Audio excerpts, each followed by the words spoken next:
reçois deux. J'ai une excuse, l'autre c'était mon père, son fils. C'est lui qui me l'a demandé. Soi-disant, c'est elle qui lui a dit qu'elle voulait qu'il fasse ça. Moi, elle ne me l'a jamais dit. Tu es sûr, papa? Oui, elle m'a dit cette ville que j'ai tant aimée.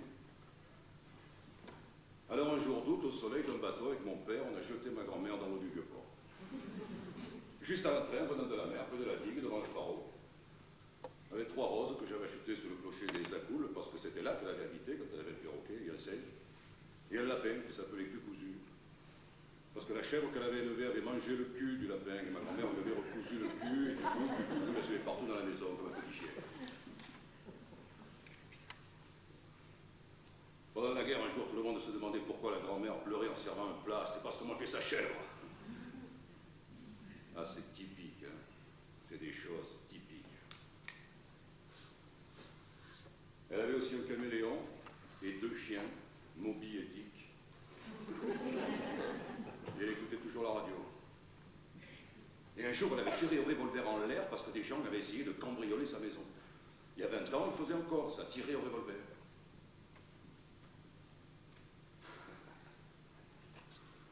Parce qu'elle habitait un endroit qui s'appelait le chemin de la Madrague-Ville, ça me faisait toujours penser à Brigitte Bardot. Il y avait un jardin, et en fait, elle était gardienne. Disons qu'elle faisait des heures de ménage dans le bureau attenant à son domicile. Enfin, disons pour être plus clair, qu'en échange d'un logement, elle faisait le ménage dans le bureau qui jouxtait et qui appartenait à une entreprise de travaux publics. Trabeté Turtini, ça s'appelait. Chaque dimanche, on allait chez elle, et avec ma soeur, on jouait dans le jardin. De temps en temps, j'allais faire un tour dans les bureaux déserts avec les téléphones, les machines à écrire, les machines à compter. Moi, j'adorais les machines à compter. Puis aussi les stylos, les gommes, les règles, les planches à dessin, les thés. Puis le coffre-fort. Passer des heures à essayer de l'ouvrir. Et c'est justement ce coffre-fort que des cambrioleurs avaient essayé d'emporter un soir, et c'est pour ça que ma grand-mère, Dolores, était italienne, avait tiré au revolver dans la nuit pour la Vasistas. Non, mais en l'air, hein, pour faire peur.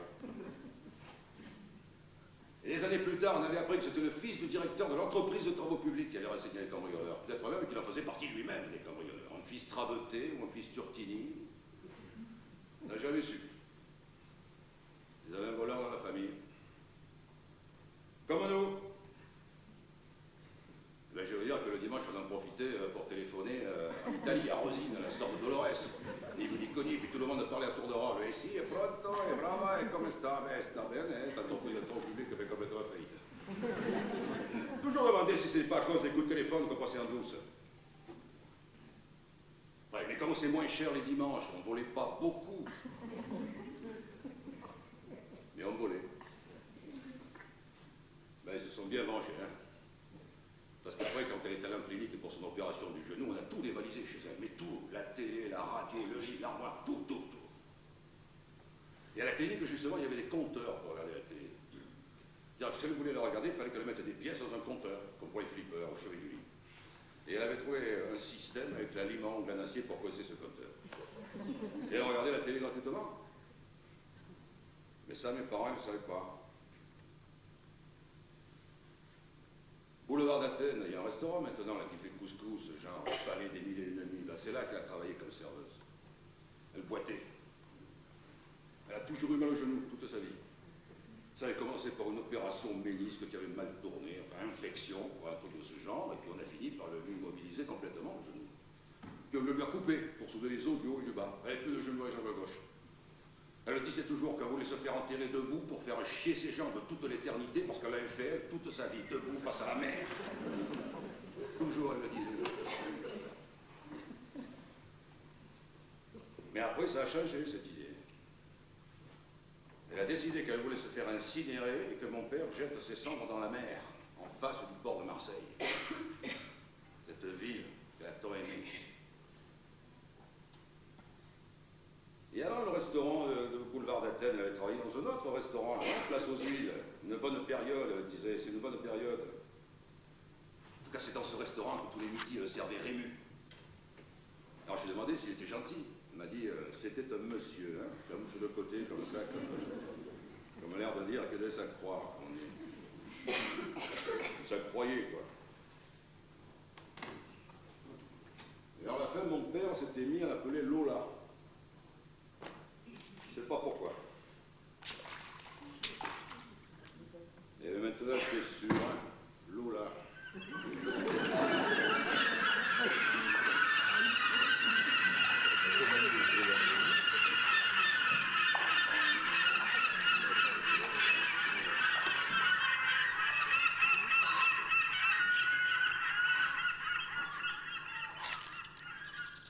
En fait, cette histoire-là, c'est une histoire pleine de restaurants. On ne parle que de restaurants. Dans ma famille, on a toujours parlé que de restaurants, je ne sais pas pourquoi. Par exemple, mon grand-père, que je n'ai pas connu, Louis, qui s'appelait Louis, quand il est arrivé à Marseille avec ma grand-mère. Et mon père aussi, qui était tout petit, puisqu'il avait 2 ans, il était né à Rome. Mais mon grand-père Louis achetait un restaurant. Alors vous voyez que c'est pas moi qui l'invente. Et ce restaurant était à la Capelette. Ma grand-mère faisait la cuisine et Louis, il allait se promener. Normalement, il aurait dû aider, mais il n'aidait pas. Et c'est pour ça qu'ils se sont disputés. Et que j'ai jamais connu mon grand-père. À cause d'une histoire de persil. Parce que lui disait, ah, il me manque du persil, il faut que tu ailles acheter du persil, tu peux faire au moins ça. Lui dit, eh bien lui, un jour, il est revenu avec 2 heures de retard, mais le genre vers 2 heures de l'après-midi. Et ils ont dû se disputer parce que non seulement ma grand-mère n'avait pas pu servir les gens toute seule, mais en plus faire la cuisine et surtout. Et sans persil. Alors, je sais pas, c'est sûrement la honte qu'elle a dû avoir de servir, mettons, des tomates à la provençale, hein, sans persil. Hein, c'est quelque chose comme ça qui a dû lui rendre cette situation invivable, plus que le fait de ne pas être aidé pour servir. Alors, du coup, qu'est-ce qui s'est passé? Après cette dispute, ça a du mal aller à cause de l'histoire du persil, puis du fait que les gens n'étaient pas contents qu'elle ne pouvait pas servir seule tout le monde, et plus le gosse, qui était mon père, il fallait s'en occuper. Et puis, il va savoir. Parce que, bien sûr, ma grand-mère ne voyait que cette histoire de persil, mais peut-être que. Qu'est-ce qu'il avait fait le matin? On le saura jamais. Mais parce que c'est pas tellement qu'il avait du persil à acheter, ça devait s'en foutre. Hein, non, peut-être qu'il avait dû, je sais pas moi, se promener comme ça dans Marseille de matinée et arriver en retard avec cette histoire de persil qu'il avait oublié parce qu'il pensait à autre chose. Oui, mais à quoi? Au soleil peut-être, dans des bars, des histoires d'argent, je sais pas, d'histoires de jeu peut-être, bien qu'il n'ait pas eu cette réputation. Coureur, alors peut-être, coureur. Comme je ne l'ai jamais connu, je ne peux pas savoir. Je peux dire que ce qu'on m'a dit, qu'il est mort en Algérie dans les années 60, après l'indépendance en tout cas. J'aurais pu le connaître s'il avait été assez grand. C'est raté, quoi, c'est tout. Après, cet homme a quitté ma grand-mère pour des raisons inconnues. Officiellement, c'est à cause du persil. Et alors, elle s'est retrouvée toute seule, à devoir lever un gosse. Et puis elle a fait de tout, des ménages, et puis serveuse de restaurant, donc elle est toujours payée au noir. Ce qui fait qu'à la fin, quand il était question d'avoir une retraite, elle avait que dalle, elle n'a jamais rien eu. Comme si elle n'avait jamais travaillé, alors qu'elle avait passé sa vie à trimer comme un âne. C'est la vérité.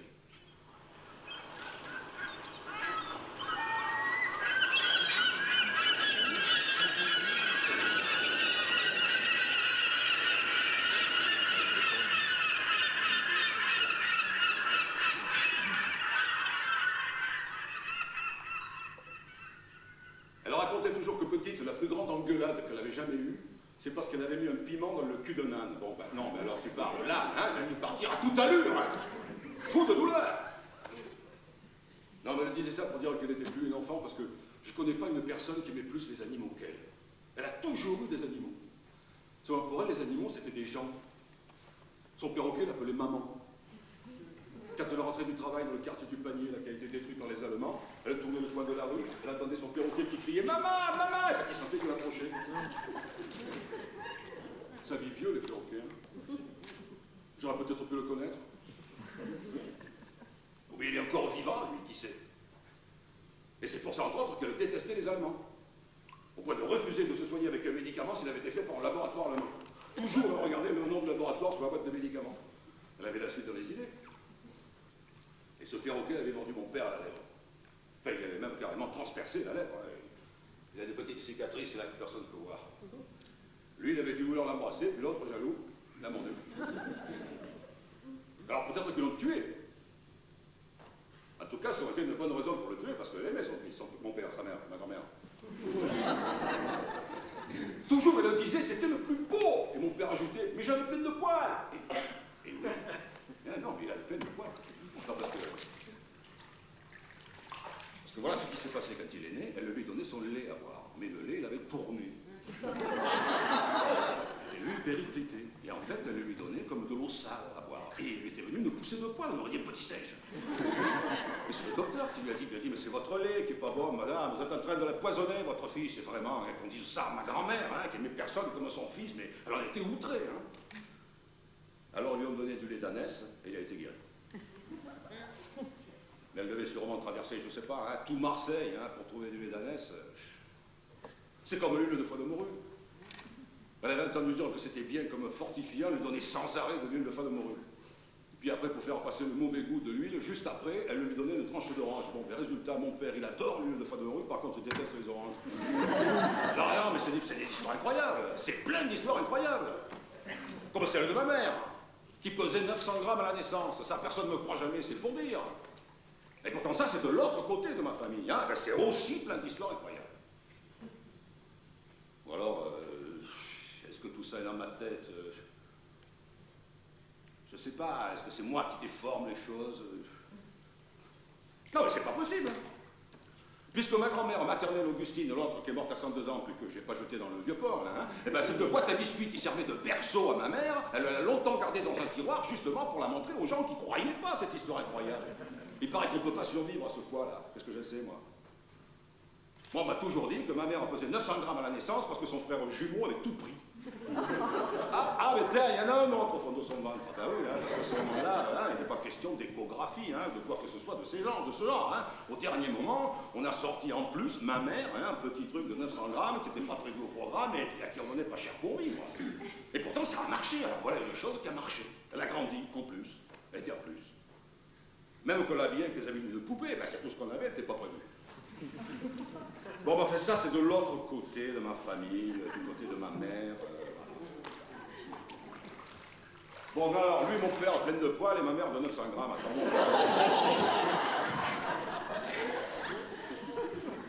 et pourtant, c'est vrai, hein. Mais c'est que le début.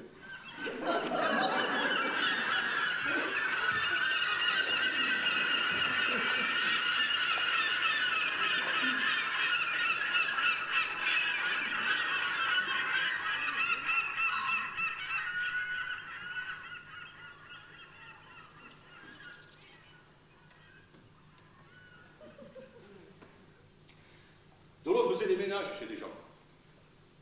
Et un jour, on le nettoyait les escaliers d'un immeuble, rue Pavillon, à 4 pattes.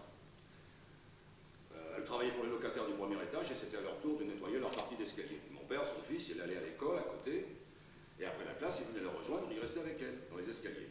Il devait avoir 7 ou 8 ans. Et un jour, il entendit quelqu'un descendre les escaliers en courant venant du 2e étage. Il leva la tête et il vit une petite fille. Alors il entendit en lui une voix qui lui dit, tu vois cette petite fille, ce sera ta femme. T'es ma mère. Alice. C'est la première fois qu'ils se sont vus. Elle avait 5 ou 6 ans et elle allait chercher le pain. Et la deuxième fois, c'était peut-être 9 ans après, à la foire de Marseille, mon père Alex était déguisé en arabe. Parce que tout Marseille défilait à cette foire en septembre, on allait passer de bons moments, on allait passer la journée, c'était un rite obligatoire, on visitait le char d'assaut, il y avait toujours un char d'assaut dans lequel on avait le droit de monter, puis des fois aussi il y avait un mirage, hein, on pouvait monter dans le mirage, se mettre à la place du pilote, on pouvait mettre le casque aussi. Bon. Pourquoi mon père était déguisé en arabe à la foire de Marseille? Parce que pour se faire un peu d'argent, il vendait des petits objets dans un stand arabe. Voilà, tapis, babouche, chéchia, service à thé, narguilé, pouf, et puis pour faire couleur locale, les vendeurs étaient obligés de s'habiller en arabe avec sandales, kandoura, chéchia. Et lui, mon père, en plus, il savait compter en arabe, jusqu'à 9.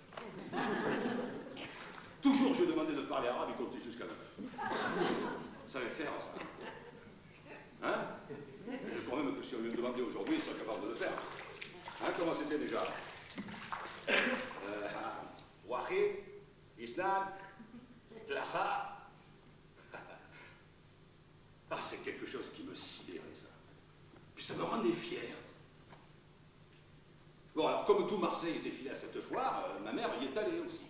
Et dans ce stand, elle a acheté un porte-monnaie en cuir. C'est la deuxième fois qu'ils se sont croisés. Et elle se souvient qu'elle avait été intriguée par ce type, qu'elle allait devenir son mari, qui lui rappelait quelqu'un qu'elle avait déjà vu mais elle ne savait pas où, qui manifestement était déguisé en arabe sans être arabe, et comme ma mère, elle ne comprenait pas l'arabe, elle ne pouvait pas savoir que ce qu'il lui disait, c'était simplement 1, 2, 3, 4, 5, 6, 7, 8, 9. Alors pourquoi mon père s'était retrouvé dans ce stand arabe et pas dans un stand tyrolien, habillé en tyrolien, avec un short en cuir vert, sans compter jusqu'à 9 en allemand? Ben, tout simplement parce que ma grand-mère, vivant seule, mais au bout d'un moment, ben, elle en a eu marre d'être seule. Surtout à élever un enfant. Et elle a connu un ouvrier marocain que moi j'ai connu après et qu'on appelait Charles. Moi je l'appelais Tonton Charles. Et en fait il s'appelait moi-même. Et il a vécu avec ma grand-mère jusqu'à ce qu'il meure d'épuisement. Alors voilà encore un qui a travaillé, mais toute sa vie comme un dingue. Hein. Voilà.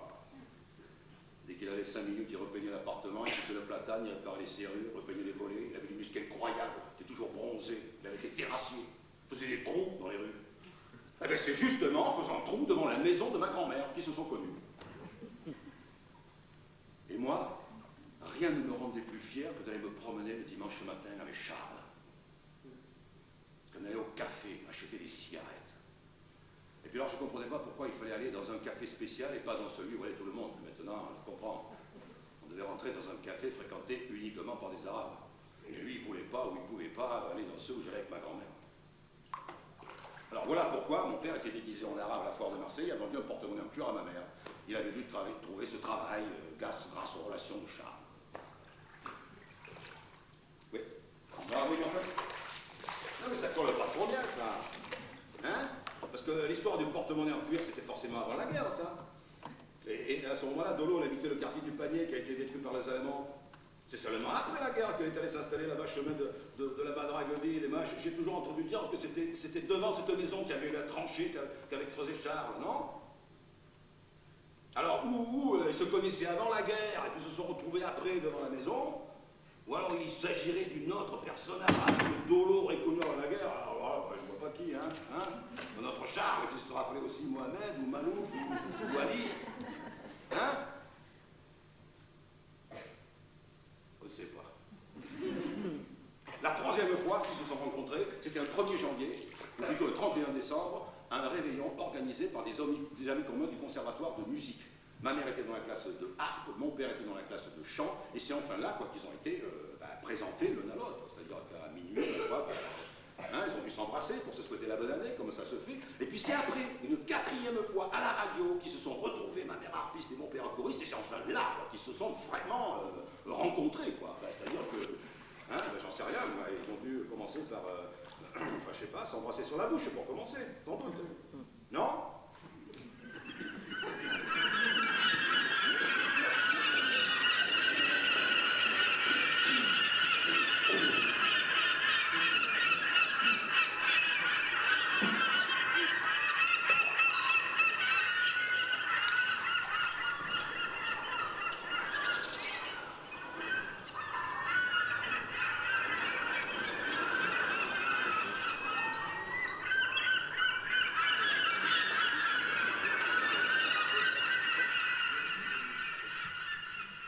Cet escalier de la rue Pavillon, c'était pas une vie pour un petit garçon. Dolo l'avait mis chez les jésuites, à la Viste. Elle ne pouvait pas s'en occuper toute la journée. Il fallait qu'il soit pensionnaire. C'était un petit garçon trop turbulent. Il arrivait de faire des idioties. Et même, elle avait failli se noyer. Chaque dimanche, Dolo la menait à la plage, une petite crique à la Madrague de Montredon. Elle y allait avec des amis. Et un jour, qu'est-ce qui s'était passé? Il avait glissé d'un rocher où il était en train de chasser des crabes. Il était tombé dans un trou d'eau. Dolo l'avait attrapé par les cheveux. Il était en train de se noyer. Et ça, elle avait entendu dire que quand on se noie, on remonte à la surface 3 fois, mais pas 4. Alors le temps d'entendre crier, de courir sur les rochers, de se pencher, de s'agripper une main et de tendre l'autre, mentalement, elle avait compté qu'elle avait déjà vu sa tête ressortir 2 fois, qu'elle était sûre qu'elle allait ressortir une 3e fois, que ce serait la dernière, et que si elle ne le rattrapait pas cette fois-là, elle ne le reverrait plus jamais vivant. Alors le moment incroyable, qui a dû durer une éternité, vous l'avez disparu là, après sa 2e remontée, vous l'attendiez de voir sa tête ressortir de l'eau, tu lui parles, par les cheveux qu'elle a pris, de toutes ses forces, elle l'a tiré de l'eau. L'intuition de lui avoir laissé les cheveux longs parce qu'elle avait toujours voulu avoir une fille.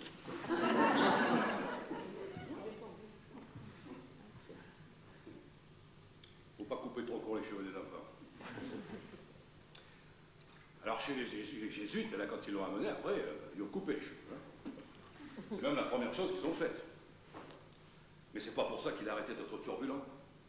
Dans la cour du pensionnat, ils étaient en rang et il y avait un vieux curé avec une grande barbe blanche, Alex. Il a parié qu'il était capable d'aller tirer la barbe du curé pour voir si elle était fausse ou pas. Bon. Non, mais il l'a fait.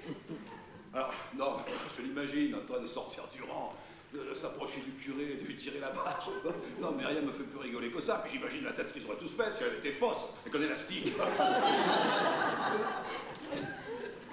bien, il n'y a qu'un enfant pour essayer de faire revenir au jour l'incroyable. Risquer une énorme punition pour vérifier la réalité. Être capable de ça. T'es pas cap? Ouais, je suis cap, ouais! Il n'y a pas assez de jeunes cap.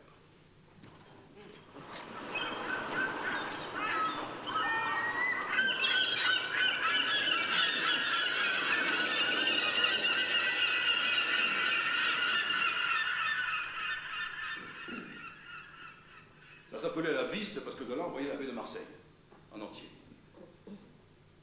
Dans ce pavillon, il restait, dans ce pensionnat, il restait un bon moment, et Dolo, elle racontait toujours qu'elle sentait les choses qui arrivaient à son fils.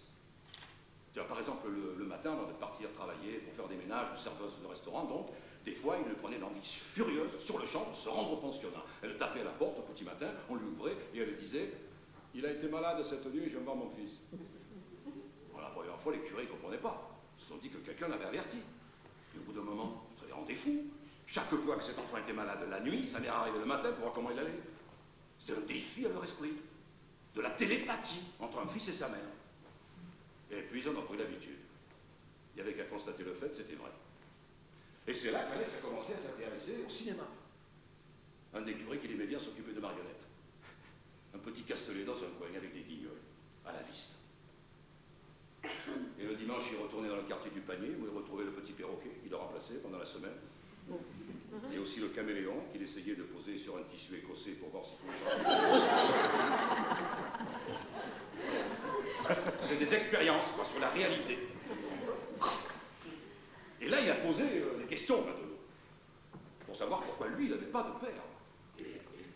Et Dolo, elle racontait ce qu'elle pouvait lui raconter, qu'ils étaient séparés, qu'il était né à Rome, et que là-bas, il avait une famille avec une grand-mère qui était comtesse, et que son père avait des frères qui étaient généraux dans l'armée italienne, et qu'il avait déjà existé un Alexandre, son oncle, qui s'était suicidé en Tripolitaine, et que c'était même à cause de lui que son père l'avait appelé Alexandre.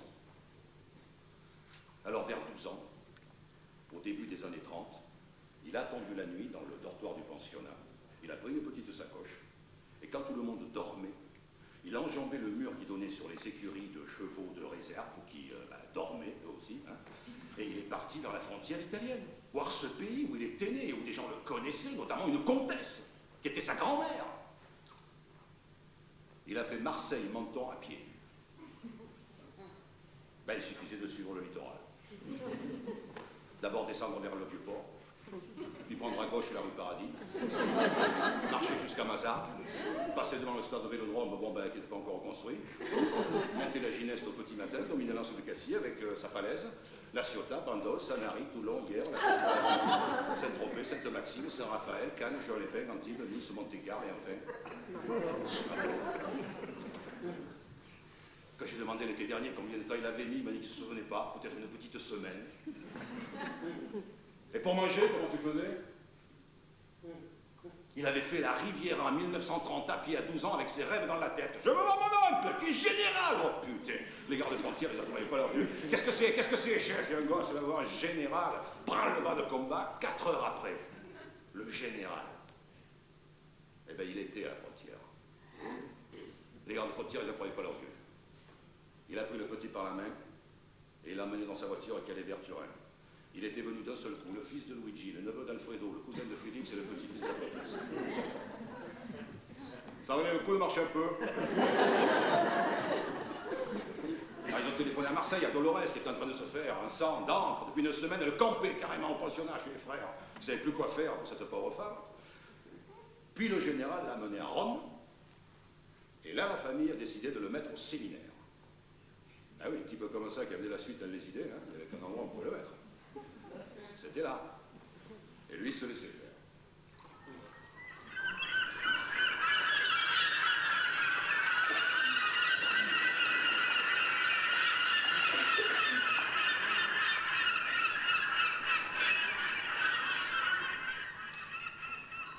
fait, son grand rêve aurait été que son fils devienne pape.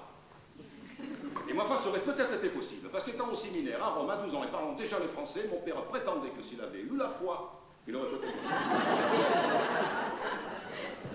Mais il n'avait pas la foi. Hein? Et puis ça, la foi, hein, ça se bricole pas, ça. Alors quand Alex me dit, mais tu te rends compte quand même, tu te rends compte que si j'avais eu la foi, hein, j'aurais pu être pape. Je dis, mais moi j'aurais pu être fils de pape. Hein. Ah mais c'est pas mieux, ça aurait fait plaisir à ta grand-mère. Alors quand j'ai fait ma première communion, on m'a mené à Rome et on m'a acheté une montre. Et c'est là que j'ai appris que j'avais été conçu à Rome, pendant l'année sainte, volontairement. Je ne sais pas pourquoi Alex dit toujours, tu as été conçu à Rome, puis après un temps, volontairement. Qu'est-ce que ça veut dire, volontairement? Comment on peut vouloir quelque chose sans savoir ce que ce sera? Mais c'est comme ça, il ne faut pas chercher volontairement. Voilà. Il doit faire allusion à l'histoire du caoutchouc. Mais Dolo qui disait toujours quand elle était en colère contre Alex, satané caoutchouc, puis il a rigolé. Eh ben quoi, maman, quoi? Dis-le, qu'est-ce que tu veux que je dise? Eh ben l'histoire du caoutchouc, vas-y, dis-le. Eh ben que s'il n'avait pas craqué le caoutchouc, tu ne serais pas là, imbécile. Alors en fait, au lieu de faire pape Alex, après qu'il ait raté son concours de chant, qu'est-ce que je dis raté? Il n'a pas raté. Il a réussi un auditeur libre, mais il n'a pas pu rester à Paris à cause des sous. Si je dis qu'il a raté, il m'étrangle. Parce qu'en plus, il avait une belle voix étant jeune. Alors après pas, le métier que Tolo aurait aimé lui voir faire, c'était Caruso.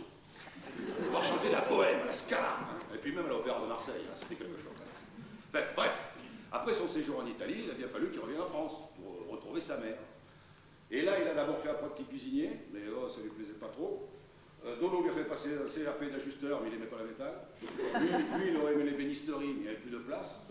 Alors après, ça a été donc vendeur arabe, coursier, sorte-ruisseau, vendeur de tissus, croque-mort, choriste, courtier, donneur d'ordre à la bourse au grain, démarcheur, scénariste et réalisateur de films publicitaires qui passaient dans les salles de Marseille en entracte, notamment le mémorable film vantant les pieds paquets Artus, fondateur de l'EBC, l'école de bourse par correspondance, dont il était l'unique et principal professeur, visiteur médical, auteur de pièces radiophoniques et de romans policiers, dialoguiste et scénariste de films noirs, acteur de composition et enfin artiste peintre spécialisé dans le fond figuratif.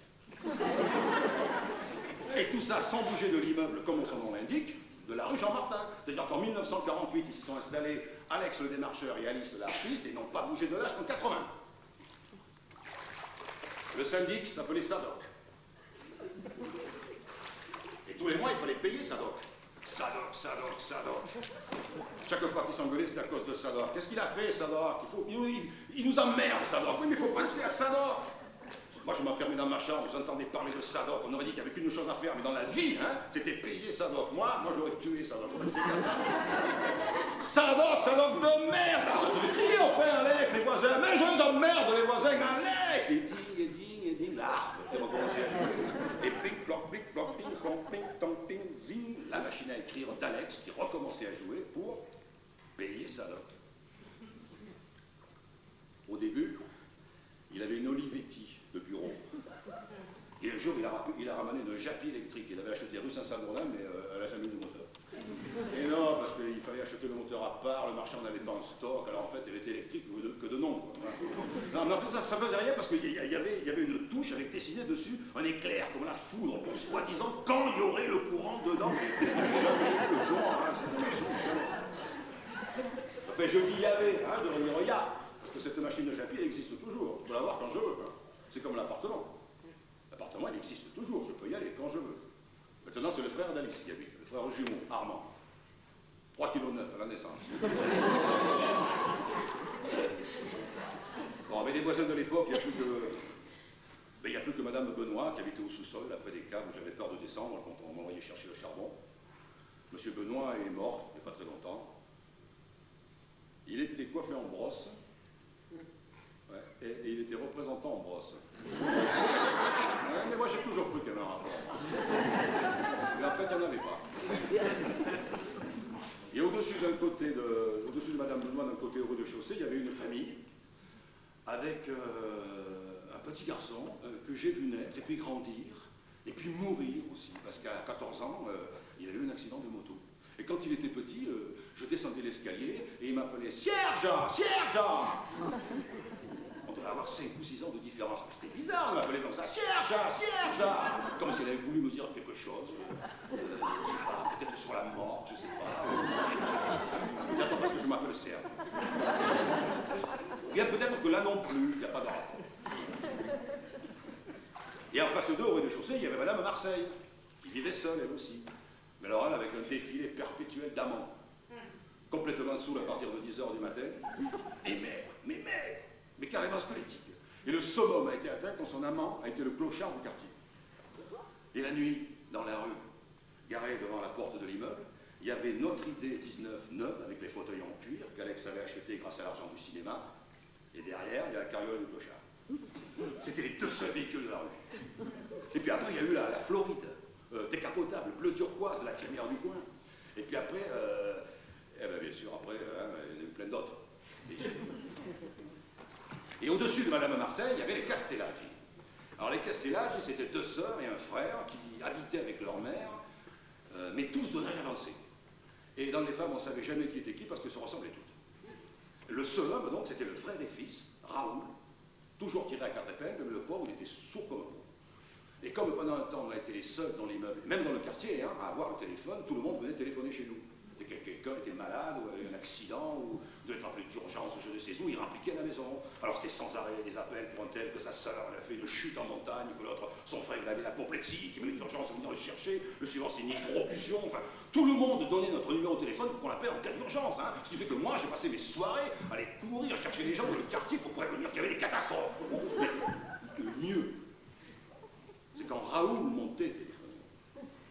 Parce que comme il était sourd, il venait avec une des sœurs qui lui traduisait ce que la personne à l'autre bout du fil disait. On peut penser qu'il aurait été plus simple que les sœurs parlent directement au téléphone, mais elles ne pouvaient pas, parce que c'était très timide. Donc il n'y avait que Raoul qui pouvait parler. Alors ça donnait des dialogues de type qu'est-ce qu'il dit? Il dit qu'il demande pourquoi c'est que tu téléphones. Ben, je téléphone parce que ma mère est malade, il faut que vous veniez. Qu'est-ce qu'il dit? Mais il dit qu'il faut que tu dises où on habite. Et bien on habite à Marseille. Qu'est-ce qu'il dit? Ben, il dit qu'il demande où à Marseille. Et bien Jean-Martin. Et bien dis-lui, qu'est-ce que tu dis? Je te dis de lui dire qu'on habite au Jean-Martin. On habite au Jean-Martin. Qu'est-ce qu'il dit? Mais il dit qu'il demande le numéro. Quel numéro? Le numéro de téléphone? Mais je ne sais rien, moi. Ma mère dit madame, vite, un docteur là, je demande votre numéro. Ma mère disait non, c'est le numéro de la rue qu'il faut dire. Ah, le 2, on habite au 2. Et à ce moment-là, ma mère prenait le combiné et parlait directement avec le docteur, sinon ça pouvait durer 100 ans. Hein. Et encore heureux quand il tombait directement sur le docteur. Si jamais il se trompait de numéro, mais c'est carrément à pleurer de rire. Ils sont tous morts maintenant. Raoul l'an dernier. Il a enterré tout le monde et puis il s'est enterré lui tout seul. Pas d'héritier, rien. L'appartement est resté fermé à clé avec des scellés pendant 1 an. Et un jour, on a tout déménagé. Tout est parti à la salle des ventes. Et hop, voilà. Rideau. Et sur le palier à côté des Castellaggi, il y avait la famille Vastré. Avec Marie-Jeanne, qui était un peu plus âgée que moi et qui voulait faire actrice de cinéma quand elle était petite. Mais qui ajoutait que probablement elle n'y arriverait jamais parce qu'elle aurait trop peur si jamais pour un film on lui demandait de se promener toute seule dans la forêt.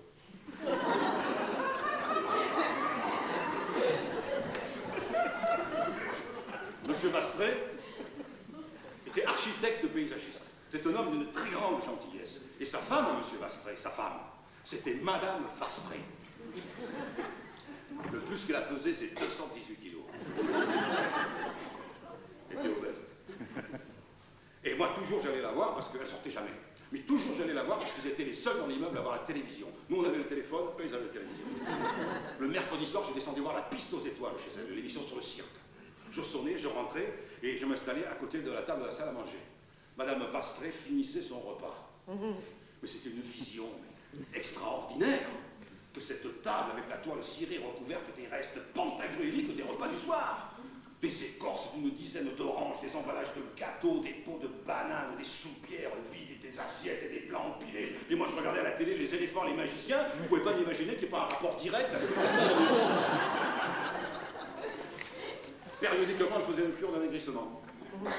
C'est-à-dire qu'elle entrait en clinique, l'ambulance venait la chercher devant la porte, et tout le monde regardait Madame Vastré partir. C'était obligatoire. Il y a un moment, ça devenait obligatoire qu'elle maigrisse. C'était le moment où elle devenait aussi grosse que la porte d'entrée de chez elle. Non mais ça c'était dangereux, parce que par exemple, elle n'aurait jamais pu sortir si jamais il y avait eu le feu. Et il fallait anticiper ce moment dramatique, le moment où elle ne pouvait plus passer la porte. Attendez, mais des fois elle passait juste, hein, c'était juste. Alors elle restait 3 semaines, 1 mois en clinique, à manger des yaourts et de l'eau.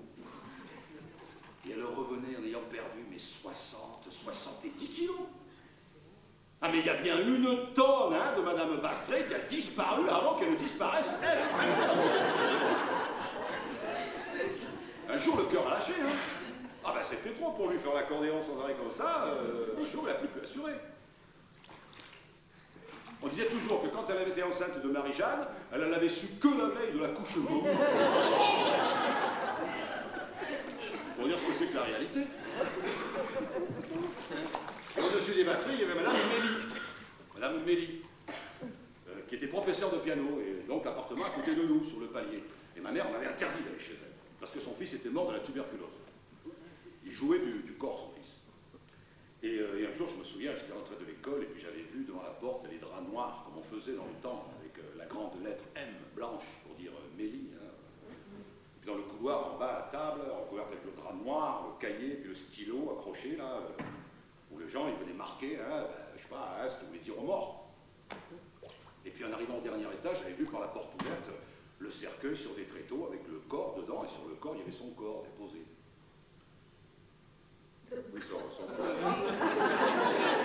Là aussi, mais non, mais moi aussi, j'ai toujours cru qu'il y avait un rapport. Bon, chaque mardi gras, je ne sais pas pourquoi, Madame Mélie m'offrait un masque de carnaval. Et ma mère me l'arrachait comme de suite, parce qu'elle avait peur que j'attrape la tuberculose. Elle me le cachait sur l'armoire, avec les vieilles crêpes. Oui, parce qu'à Chandeleur, on faisait des crêpes, avec des sous dans la main, des billets. Hein, on faisait à chacun retourner une crêpe, et la dernière, un de nous devait l'envoyer sur l'armoire, mais dans le dos, hein, et les yeux fermés. Et elle y restait. Voilà. C'était une tradition.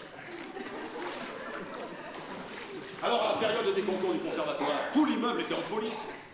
Ma mère et ma soeur jouaient de l'harpe, plus les élèves de ma mère qui venaient travailler à la maison parce que la plupart n'avaient pas de harpe chez elles. À côté, les élèves de Madame Mélie qui jouaient du piano, plus son fils qui jouait du corps hein, en toussant, hein, plus les sœurs Castellage qui hurlaient pour que Raoul fasse je ne sais quoi, plus Alex qui tapait la machine, plus la mère Marseille qui insultait le clochard. Ils se battaient comme des chiens. Le soir, c'était des hurlements, des coups, des verres brisés, des buffets qui tombaient. Un des voisins de l'immeuble à côté, il était militaire en retraite. Quand il y avait trop de bruit, il prenait le haut-parleur de son électrophone, il le mettait sur la fenêtre, il fermait les persiennes. Il mettait à fond Sambre et Meuse, tout en coup raisonné. Ah, et justement, dans cet immeuble-là à côté, il y avait un appartement maudit. Il était au premier étage, et là habitait une petite vieille qu'on appelait la folle au cajou. Parce qu'elle sortait que la nuit, et elle rentrait chez elle avec des cajous. Et elle marmonnait toute seule dans les rues la nuit. Et un jour, eh ben, je ne sais pas ce qu'elle avait fait de bizarre, mais on avait été obligé de l'emmener en clinique, à l'asile. Et quand on avait déménagé son appartement, eh ben, il n'y avait que des cajots. À ras-bord, jusqu'au plafond. Tout le monde se disait que c'était un danger public si jamais il y avait le feu. Et bien là, juste après, dans cet appartement, c'est un jeune couple qui s'est installé. Et ben, dès le premier mois, ils n'ont pas arrêté de se disputer. Lui, il était devenu fou. Il passait toutes ses journées dans la cour et chaque semaine, il avait une nouvelle lubie. Alors une fois, c'était l'élevage de poissons rouges dans le lavoir. La semaine d'après, c'était la construction d'un poulailler. Puis le dressage de bergers allemands. Et puis les escargots, les champignons de Paris, puis faire pousser des légumes et puis des tourterelles. Puis alors chaque fois, il trimballait tout le matériel nécessaire à sa folie passagère, qui durait même pas le temps de savoir si ça pouvait marcher ou pas. Un soir, il était chez lui. On sonne à la porte. Il va ouvrir et il voit une vieille dame sur le palier. Bonsoir madame, bonsoir monsieur, qu'est-ce que vous voulez? Ben je viens voir madame Sprunz, hein, j'invente parce que je me rappelle plus. Ouais. Ah ben elle habite plus là. Quoi ça, elle habite plus là? Eh oui, elle a déménagé il y a un an, elle est partie à l'asile. Mais elle n'est pas là, mais c'est chez elle là. Mais non madame. Mais vous qui vous êtes vous? Eh ben mais nous on est le nouveau locataire. Ah bon, bon mais ça fait rien, je vais l'attendre. La petite vieille s'est assise sur les escaliers. Enfin, madame, hein, oh, vous pouvez pas rester là. Je vous dis qu'elle va pas revenir parce qu'elle n'habite plus ici. Et moi, je vous dis qu'elle va revenir. Je vais l'attendre parce que j'ai rendez-vous avec elle. Alors, le pauvre locataire, il ne savait pas quoi faire. Alors, il est allé sonner chez les voisins à côté qui sont sortis et qui ont reconnu madame Sprunz. C'était elle. Elle s'était échappée de l'asile, elle venait se rendre visite. Alors tout le monde est sorti pour la voir. Et puis les infirmiers sont venus la récupérer et on n'en a plus jamais entendu parler.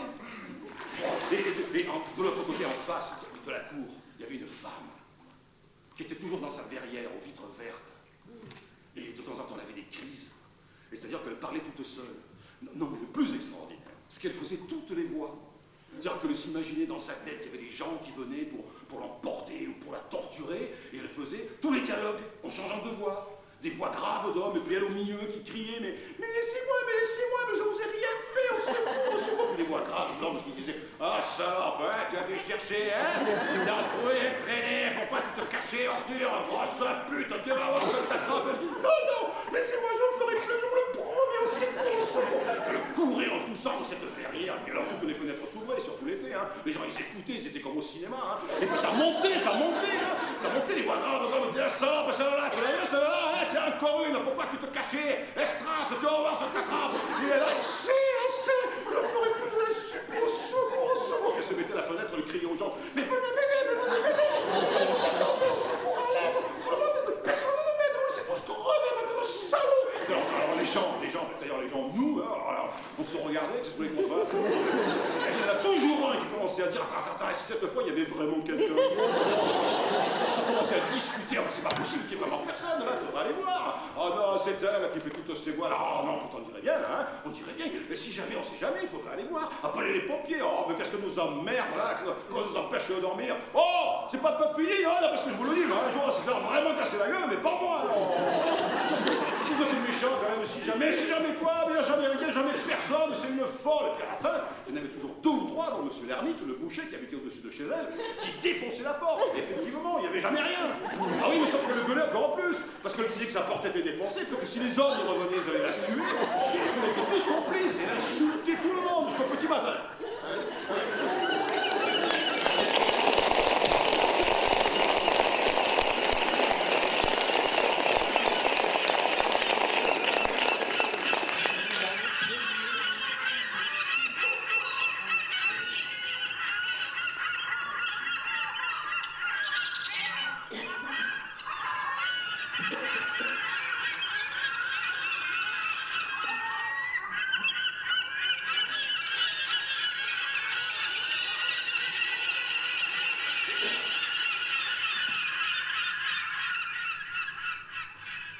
De l'autre côté du boulevard Chave, il y avait des petits pavillons avec des beaux jardins.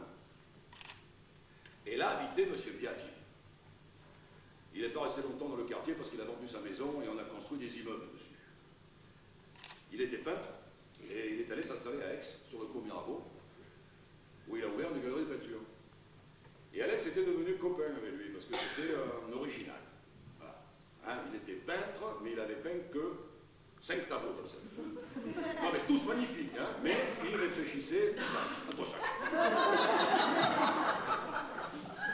Et les 5 étaient de factures complètement différentes. Hein. Il disait, ça c'est ma période bleue, ça c'est ma période cadmium, ça c'est ma période indigo, ça c'est ma période rose, et ça c'est ma période noire.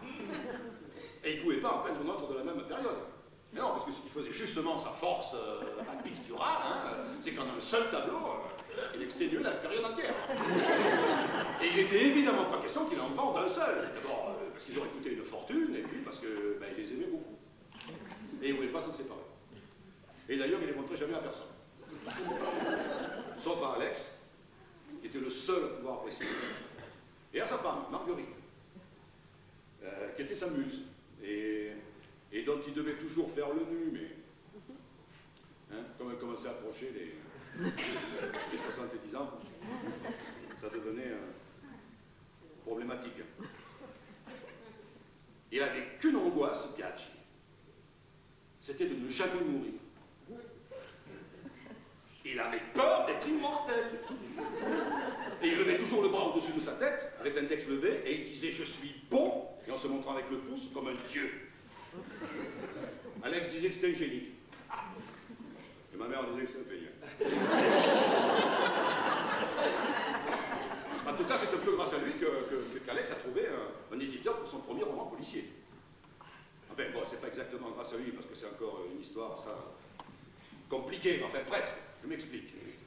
ce moment-là, Alex était visiteur médical, c'est-à-dire qu'il visitait les médecins pour leur proposer de nouveaux médicaments. Alors, il passait son temps dans les salles d'attente, et puis il tournait un peu en rond, puis c'était vraiment un métier, mais emmerdant. Voilà. Puis des fois, il sortait de Marseille, il prenait le bus avec sa mallette, il allait visiter les médecins en dehors de Marseille. Bon. Bref, un jour, il était sur un banc, à la Ciotat, il attendait l'autobus. Et ce banc existe toujours.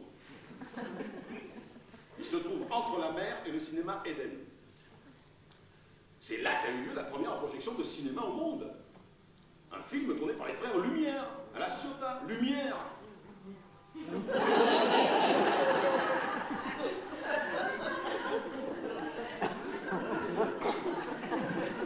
Qu'est-ce qu'il y a là? Qu'est-ce que vous foutez, Silvio? T'es réveillé là? Je parle trop fort? C'est pas compliqué quand même là. Non mais fais les mouettes si tu préfères. Changez. Changez avec Babi là. Changez. Arrangez-vous là. Non mais remets comme c'était. Je vois les gens là.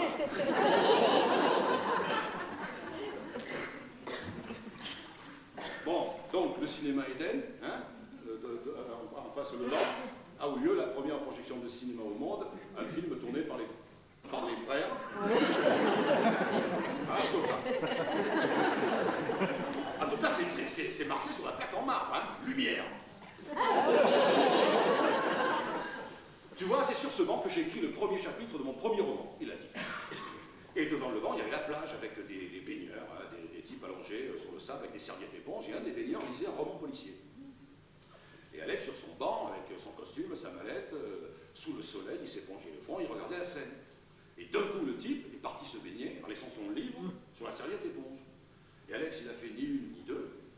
Il a marché sur le sable avec ses chaussures noires à lacets, il a ramassé le livre, il a feuilleté, il a lu 2 lignes, et il s'est dit, eh ben, qu'est-ce que c'est con comme un livre. Alors, s'il y a des types qui gagnent de l'argent en écrivant ça, moi je suis capable de me faire autant. Et il est retourné sur son banc, et comme l'autobus n'arrivait toujours pas, il a commencé à écrire le premier chapitre de son roman, et il a tué un diamantaire. Et puis après, pendant une semaine, chez les médecins, il s'est trimballé avec ce cadavre dans sa mallette qui grossissait. Et puis après, quand il a eu fini, il ne savait pas quoi faire de ce roman. Il ne connaissait personne. Alors il est allé voir Biaggi, à Aix, comme il était dans le marché de l'art. Et il lui a demandé si par hasard, il ne connaîtrait pas quelqu'un qui ceci, qui cela, et Biaggi a dit, mais bien sûr. Alors il connaît quelqu'un qui s'occupe que de ça. C'est un très bon ami, il est libraire sur le cours Mirabeau. Ça portait pas fort. Alors Biaggi a fermé la galerie en mettant la pancarte « Ne pas déranger, le galeriste poursuit son œuvre ». Et ils sont allés voir l'ami libraire, un peu étonné, qui leur a dit, eh bien, je sais pas moi, il faudrait peut-être l'envoyer chez un éditeur. Ah, vous croyez?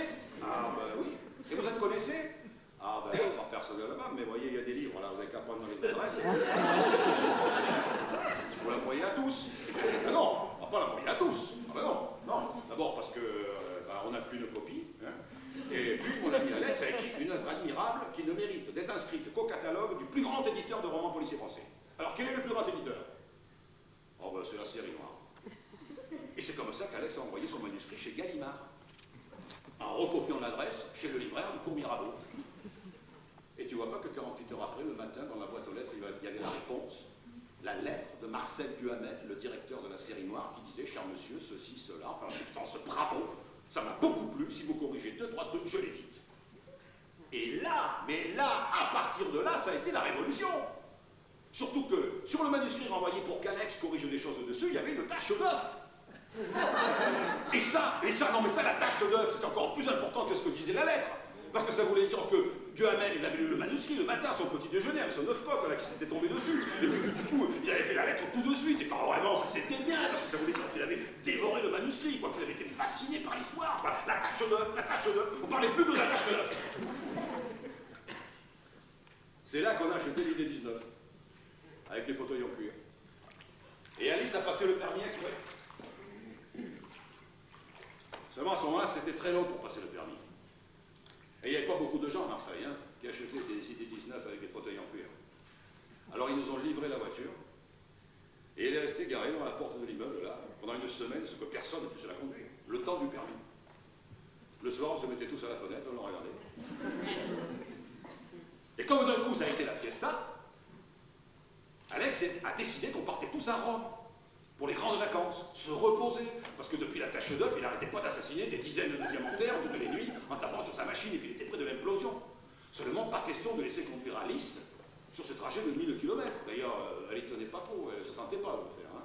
Alors, elle le disait elle-même, elle disait non.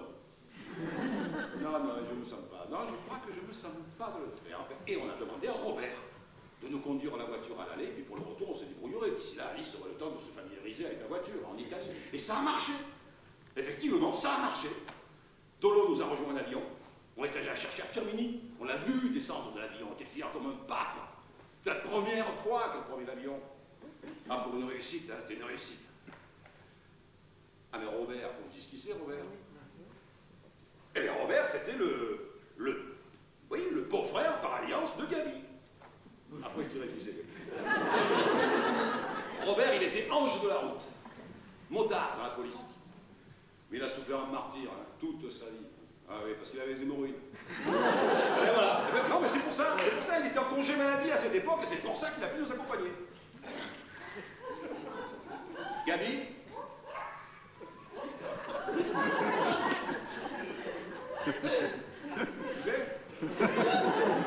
Gabi, c'est le neveu de ma grand-mère Augustine, la mère d'Alice qui est morte à 102 ans.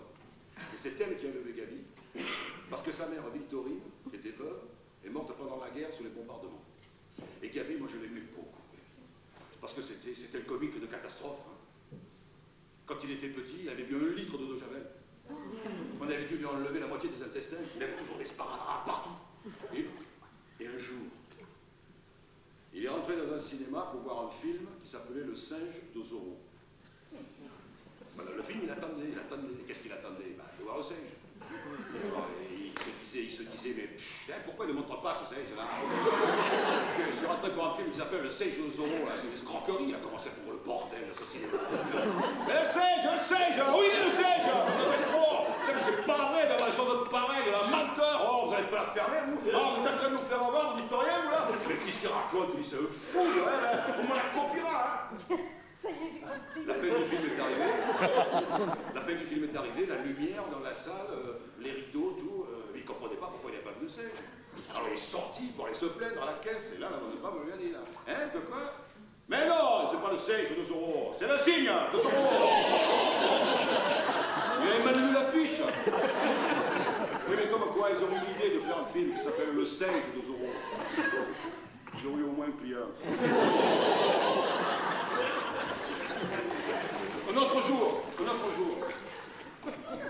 Alex était un peu disputé avec Augustine parce qu'il l'accusait d'être un satellite russe espion. Non, mais bon, gentiment, juste à moitié, un peu pour plaisanter, puis parce qu'il était un peu sur les nerfs. Mais comme Augustine avait presque 100 ans, elle l'avait mal pris. Et elle avait décidé de venir s'installer à Paris, de louer un studio. On avait beau lui dire que c'était difficile, elle ne voulait rien savoir. Et à ce moment-là, elle habitait dans l'arrière-boutique du magasin, le Marchal. Parce qu'Alice avait décidé de faire de la brocante pour revendre tous les objets qu'on avait achetés grâce à l'argent du cinéma, puisqu'Alex n'arrivait plus à assassiner qui que ce soit. Quand il avait fallu repeindre la façade, on avait fait appel à Gabi, qui était ami avec un peintre en lettres. Alice voulait faire remarquer sur la devanture brocante, voilà, tout simplement, brocante. Quand elle était revenue le soir, le peintre en lettres avait marqué « à la belle bimbeloterie ». Ça va pas la tête là, mais pourquoi vous avez marqué ça? Mais c'est Gabi qui m'a dit que c'était mieux que simplement brocante, et puis la raison c'est pareil. Ah non, moi je veux pas de ça, hein, à la belle bimbeloterie, non mais ça va pas la tête, hein. Et elle fait tout recommencer. Mais c'est Gabi qui m'a dit, et puis c'est pareil, elle est idiote celle-là. Donc, dans cette arrière-boutique, Augustine n'avait pas digéré l'histoire du satellite russe. Et un soir, elle avait décidé de faire sa valise. Seulement, comme elle était sur une armoire, elle avait essayé de l'attraper par une lanière qui pendait, et la valise lui était tombée sur la tête. Ça lui avait ouvert le crâne. Elle essayait comme un bœuf. Alors elle a essayé de ramper vers le téléphone pour avertir quelqu'un, mais tant qu'elle glissait sur les tomates rouges, hein, ça allait. Mais elle a eu le malheur de vouloir passer par le tapis, et là pour ça, ça ne glissait plus du tout. Elle est restée échouée sur le tapis. Avec ses bras, elle a essayé de se tirer, elle n'arrivait pas à sortir non plus. Elle a attrapé le fil du téléphone, elle l'a tiré, le téléphone s'est coincé derrière un fauteuil. Impossible de le rapprocher. Heureusement, Gabi est arrivée. C'est-à-dire qu'il a sonné, il a entendu de l'autre côté de la porte une voix qui criait au secours, au secours. C'est affolé, il s'est mis à crier Titine, Titine, c'est toi, qu'est-ce qui t'arrive? Et je suis échoué. Alors il a essayé d'enfoncer la porte, mais c'était pas possible parce qu'elle avait mis la barre anti-agression. Alors bon, il a fait le tour par la fenêtre, mais là c'était au premier étage parce que ça donnait sur les jardins. Alors il a escaladé le toit de la pergola de Madame Brand, et quand il est arrivé à la hauteur de la fenêtre de la salle à manger, il a aperçu Titine sur le tapis. Il a donné un grand coup de pied dans la vitre et il s'est ouvert au piano. Il y avait du sang partout, enfin bon, il a quand même réussi à entrer et puis et a appelé les pompiers, mais quand les pompiers sont arrivés, bah, c'est Gabi qu'ils ont emmené à l'hôpital. Parce que Titine, elle, ça allait beaucoup mieux. Même que le docteur avait dit que ça avait fait du bien. Que c'était bon, une saignée de temps en temps. Mais que bon, à presque 100 ans, il ne faut pas non plus en faire trop souvent.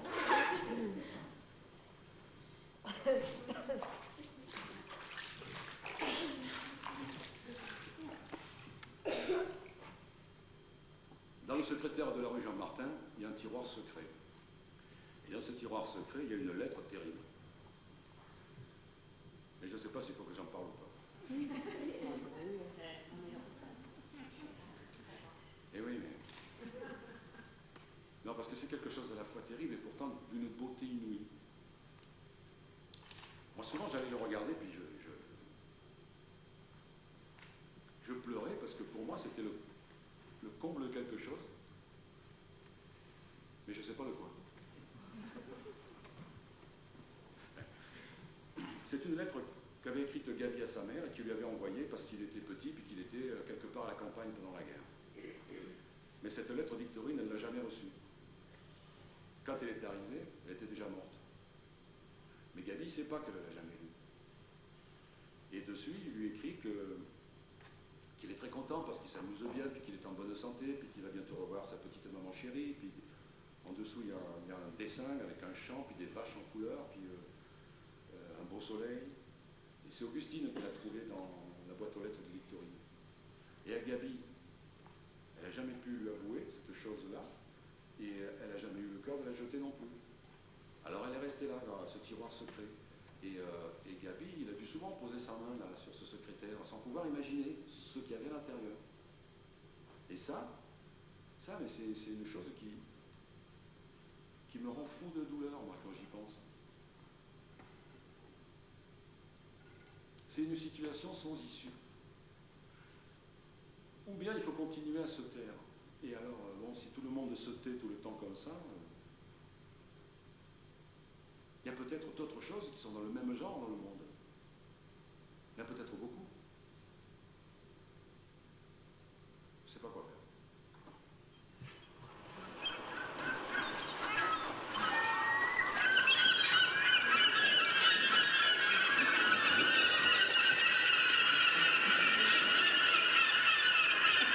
Dolores est morte au mois de juillet. Alex et Alice ont accompagné son corps à Orange, on l'a incinéré comme ils le voulaient, parce que maintenant c'est autorisé par le pape. Ils ont attendu 1h30, et on leur a rendu une petite jarre enfermée dans une boîte en carton, là, comme celle qu'on utilise pour les œufs de Pâques. À la maison, ils l'ont posé dans sa chambre, sur la table, devant la télévision. La chatte clarinette venait se frotter dessus. Au bout d'un mois, elle était toujours là. Alors j'y suis allé, j'ai dit à Alex, bon, alors, qu'est-ce qu'on fait? Eh bien, elle a dit qu'elle voulait qu'on la jette dans le vieux port, là, devant cette ville là, qu'elle avait tant aimé. Oui, non, ça je sais, mais tu vas le faire quand? C'est-à-dire, je ne sais pas comment il faut faire, moi. C'est ma mère quand même, non? Bon, alors avec Alice, on a décidé qu'on allait descendre à Marseille en train, et puis qu'une fois sur le vieux port, voilà, on prendra un bateau pour le château d'If, et puis pour passage, je ne sais pas comment il faut faire, voilà, c'est ça. Et vous allez errer sur le port avec ta mère sous le bras? C'est pas possible, ça, hein? Il faut s'organiser, sinon les gens ils vont vous prendre pour des vrais déments. Alors j'ai téléphoné pour louer un bateau et le lendemain, on est allé à Marseille, Alex, Dolo et moi. Derrière le pharo, il y avait de bonnes femmes d'une agence de location de bateaux qui nous attendaient. Alex ne disait plus rien, il faisait la moue, la même que Dolo.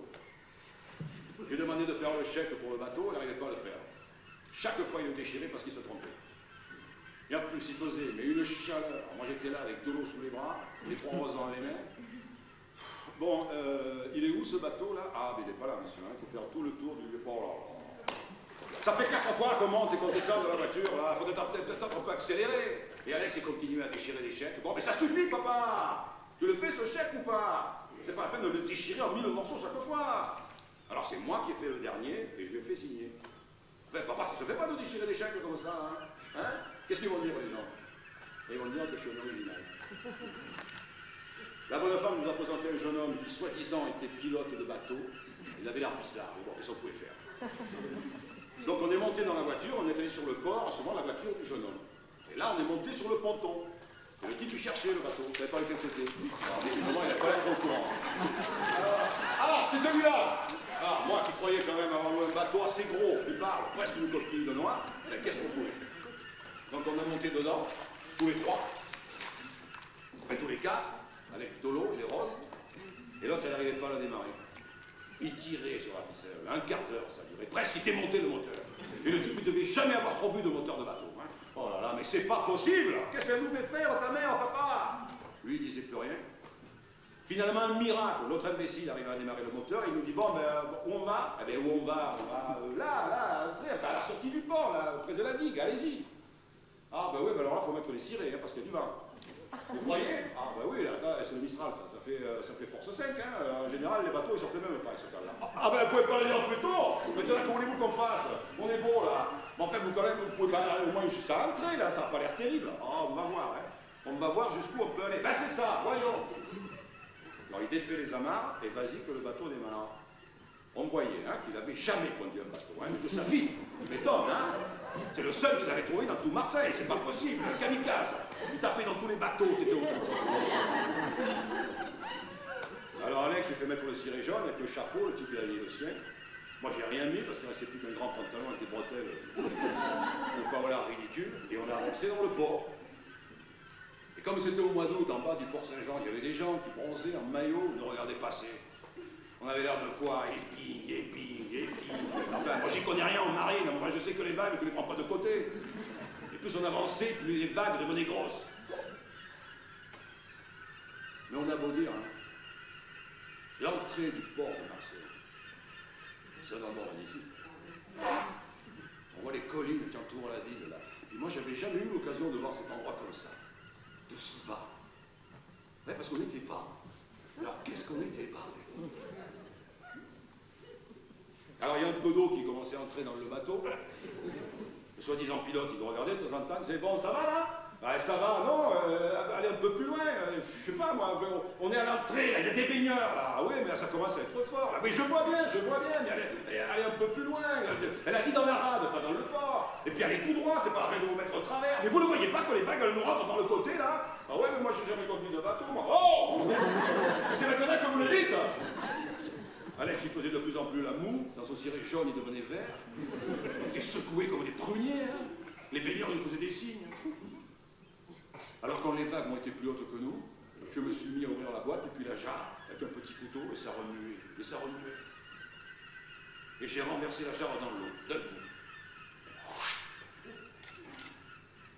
Ça a été quelque chose d'aérien. La cendre est partie toute seule, d'un seul coup, dans une bouffée de vent.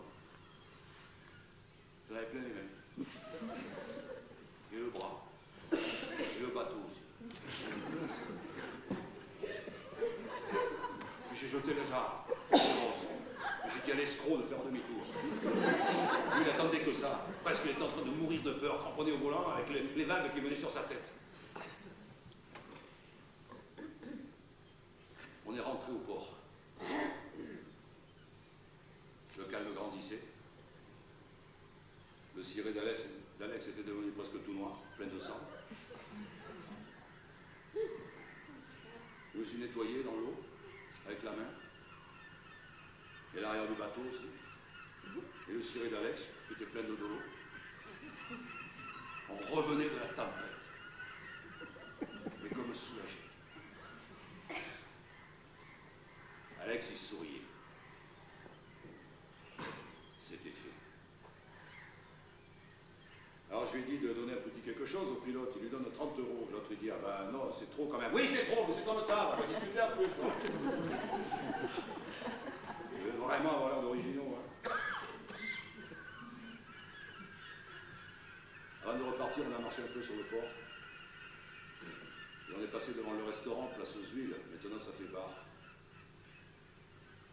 On a bu un coup à la terrasse et puis on est parti de cette ville qu'elle avait tant aimée. Quand on allait au restaurant avec Dolores, elle commandait toujours du poisson parce qu'elle aimait ça. Il fallait toujours que le chef lui présente le poisson à sa table. Parce qu'elle regardait les yeux. Elle disait, c'est dans les yeux que voici les poissons ils sont frais. L'autre jour, je suis retourné sur le port. Il y a le petit marché le matin là, sur le quai des Belges. Je cherchais des yeux de Sainte-Lucie. C'est un petit coquillage, une sorte de petit coquillage qui porte bonheur. Et qu'on trouve lors de la pêche au rascasse. C'est très rare, hein, mais ça vaut 1 euro. Et j'ai vu un gros poulpe qui rampait sur un étal et qui essayait de s'échapper. Mais comme s'il avait voulu venir vers moi.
Merci beaucoup de votre présence, parce que c'est très important, comme vous l'a dit mon metteur en scène, Gilbert, c'est un spectacle qui, au bout d'un moment, malgré la présence de mon père, de mon metteur en scène, de Silvio, de Babi, qui ne font jamais d'erreur,